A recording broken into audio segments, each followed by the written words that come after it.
అవటమే మీ లక్ష్యమా? MBBS సీట్ల guidance కోసం తప్పక విచ్చేయండి మెగా ఎడ్యుకేషన్ మేళా.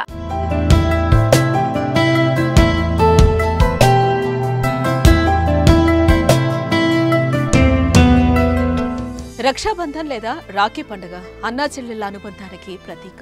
ఆ రోజు సోదరులకు సోదరీమణులు రాఖీ కట్టగా సోదరులు తమ సోదరీమణులకు ప్రేమగా బహుమతులిస్తారు. మంచి చెడు సమయాల్లో అండగా ఉంటామని వాగ్దానం చేస్తారు.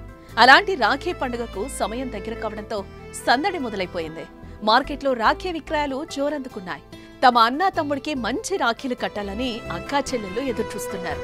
మరి ఆ రోజు ఏ సమయానికి రాఖీ కట్టాలి, ఏ సమయంలో కట్టకూడదు అనే విషయాలు ఈ వీడియోలో తెలుసుకుందాం. తెలుగు పంచాంగం ప్రకారం ప్రతి ఏడాది శ్రావణ పౌర్ణమి రోజున రక్షాబంధన్ జరుపుకుంటారు. ఇక ఏడాది ఆగస్టు 19న సోమవారం నాడు రాఖీ పౌర్ణమి జరుపుకోనున్నారు.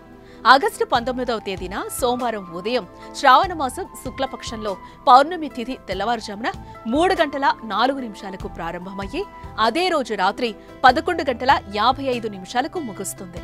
అయితే శుభ సమయంలోనే రాఖీ కట్టాలని, భద్రకాలంలో రాఖీ కట్టకూడదని పండితులు చెబుతున్నారు. సోమవారం ఉదయం 5:53 ప్రారంభమయ్యే మధ్యాహ్నం 1:32 వరకు భద్రకాలం ఉండడంతో ఆ సమయంలో రాఖీ కట్టకూడదని సూచిస్తున్నారు. భద్రకాలం ముగిశాక మధ్యాహ్నం 1:30 నుంచి రాత్రి 9:08 మధ్య రాఖీ కట్టేందుకు శుభ సమయంగా చెప్తున్నారు. మధ్యాహ్నం 1:30 నుంచి మధ్యాహ్నం 3:39 వరకు మరింత ప్రత్యేకంగా ఉంటుందనేది పండితుల మాట. ఆ సమయంలో రాఖీ కడితే మంచి ఫలితాలు వస్తాయంటున్నారు.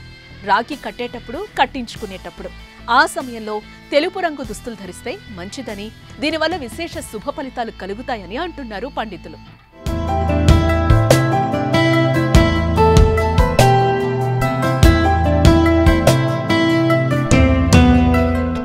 సుమన్ టీవీలో మీ పర్సనల్ అండ్ బిజినెస్ ప్రమోషన్స్ కోసం కింది నెంబర్కి కాంటాక్ట్ చేయండి.